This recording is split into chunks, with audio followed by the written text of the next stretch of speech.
Jungle.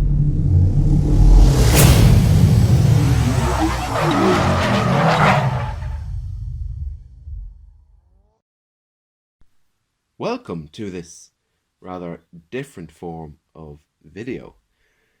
As we are currently in lockdown and most of my college projects are completed, I decided that you guys deserved a new video from me. It has been a couple of months since I've created one. I decided to take a little break just so I can focus on my studies. But now, since they are out of the way, I've decided to kind of make a video on something that I've noticed has gotten quite popular and just something you may not know about me. I do drive RC cars sometimes. This is my first and so far only RC car that I've kind of bought. It's a HPI E10. And the reason why I kind of thought I'd bring this up because I bought some new upgrades and stuff for it because I haven't really driven this car in about last year or so. I haven't driven it. I kind of felt this needs a bit of a tune-up before I get driving again. And kind of just want to add a bit more detail into a little fix I made about a couple of years ago. But I still get people saying, how did you do it? And I didn't see where you put it and all that stuff. Right, so just a little description of my HPI E10. It's got the HPI coilover suspension. I've kind of raised it a bit because the car is quite low and outside I do get big rocks and stuff. I had the Air Racing steering arrangement with all the bearings and stuff, but I've damaged and broken some parts, so I've kind of did a mix and match of the original HPI setup and the Air Racing one. Also have the Air Racing, what do you call these? The control arms, as well as like the little wishbones and all of that good stuff. I have the HPI aluminium drive shaft, as you see here. The Air Racing motor holder. I'm definitely getting these names wrong, just to remind you. And yeah, get the little Air Racing thing they made in there. Most of this stuff is from Air Racing. I've got the parts from RC Mart. Very good website, full of stock. The only problem is that because it's based in Hong Kong, their parts take forever to get here. I also have the Air Racing metal brake calipers. I would recommend using the Air Racing parts on HPI cars. Reason being is that they're much cheaper than the HPI stuff, and I actually think they're a bit better. I also have a HPI SF1 waterproof steering servo, as well as an RF30 receiver and transmitter. Now finally got on to interesting stuff. I have an upgraded speed controller as well as a 13-turn brushed motor. And finally, for the battery, I have got two of these off Amazon on a great deal. The Florian Speeder 3500 mAh NIMH battery. And here are the new wheels I got. I got them off eBay, an English distributor. They were €20, which was very good value for 4 sets of wheels and tires, and they have foam in them. The only downside is they need to be glued, and I've purchased some super glue to sort out that problem. Right, so plans for this car is just to kind of just fix a few small things, and I'm going to change out these pieces here. I'll explain that later on. I'm going to show you where I put the washer at the back, and I'm going to readjust the steering servo because the car does turn a bit right, and if it decides whenever, sometimes left. And that should be it. I'm happy that you're able to join me on this really beautiful, yet I guarantee you stressful journey. So I glued the tires to the wheels there. Overall, I'm kind of happy how they came out considering it was my first try. I'll admit it's a bit messy back here, but I had relatively dusty hands from the gloves I was wearing. I might just give them a little wipe before I take the car out. And yeah, I'll do a bit of a more detailed update after I take the car out and see what these wheels are like. Again, they were only €20 or so, and all I have to do is glue them. I felt that was a very good deal considering HPI ones and other companies are almost twice as expensive as these. Now, let's get on to the rear end.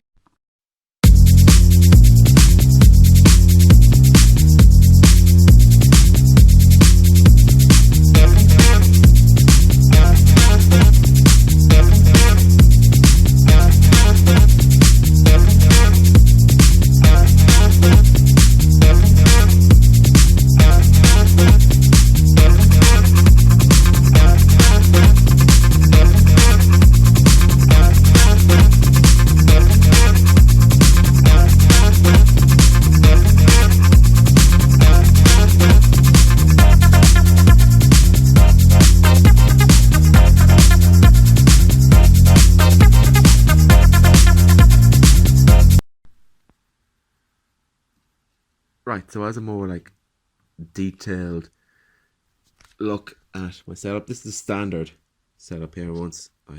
Please apologies for the wonky camera setup. As you can see, I can move this left and right, which is actually quite a lot actually. And when this is like when the car is moving along and if it's shaking, etc., it could then lose connection to, once I move this out, the wee crap small plastic gear that came with the E10. To think that they didn't make a metal version of these is ridiculous, or one with more teeth or deeper teeth, or I don't really know. So my way of combating it after contacting several RC hobby shops and stuff was they recommend using shims. I have no idea what a shim is or what it was at the time. But then once I looked it up, I realized they were just washers. So, as a preference, I have one of these plastic bushings. A few of the washers I'd recommend using. M11 was the one I described in the video. But basically, I recommend take one of these small plastic things with you. Go to the hardware shop and get one that's either the exact same size or maybe, ideally, one that's just a little bit smaller. And try to get one where the gap, like the hole, is big enough so that, let's check this out, is big enough so that the sampled small, this fits in so that the wheel can still move freely. You then connect that between this and the bearing, or the plastic bushing in this case, and like this. And connect it over. I wish I had a proper camera stand. Like so. And then you connect it all together like normal. And so, as you can see now, the play is now no longer, although it's very little, it's no longer existent. And then you will get a proper. Now, one of the main reasons why I'm working on the car today, it's time to fit the wheels. So I'm just going to mount this in a certain way. And here it goes.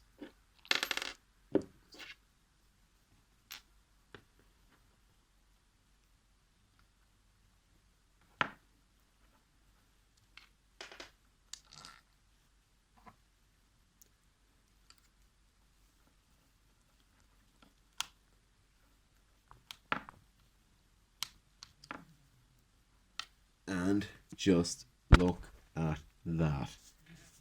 They look really nice actually. Very impressed by this. And I can just see from close inspection that the tyres are much thicker, which is very good. And in comparison to the previous wheels, park up like that, you can see that they are bigger.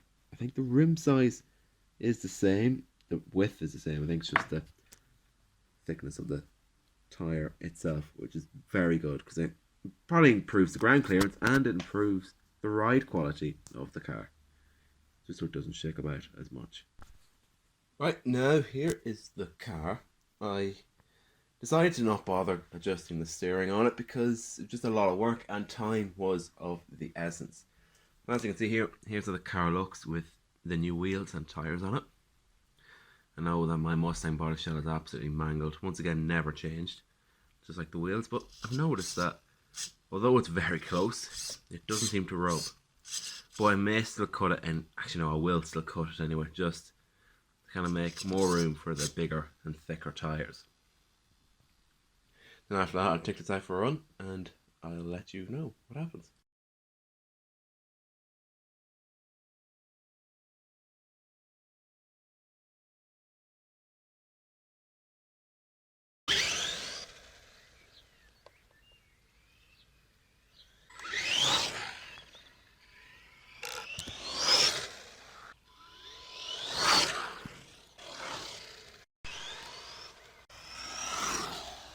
Right, so to conclude, the testing of this car after the changes I made turned out really, really well, except in case you can see under here, the diff case decided that it's so worn out and it's so, to be frank, a mess that I'm going to have to get a new one. And as well, the suspension, 2 screws that hold it together more or less keep coming out. So that'll be the next thing on the list.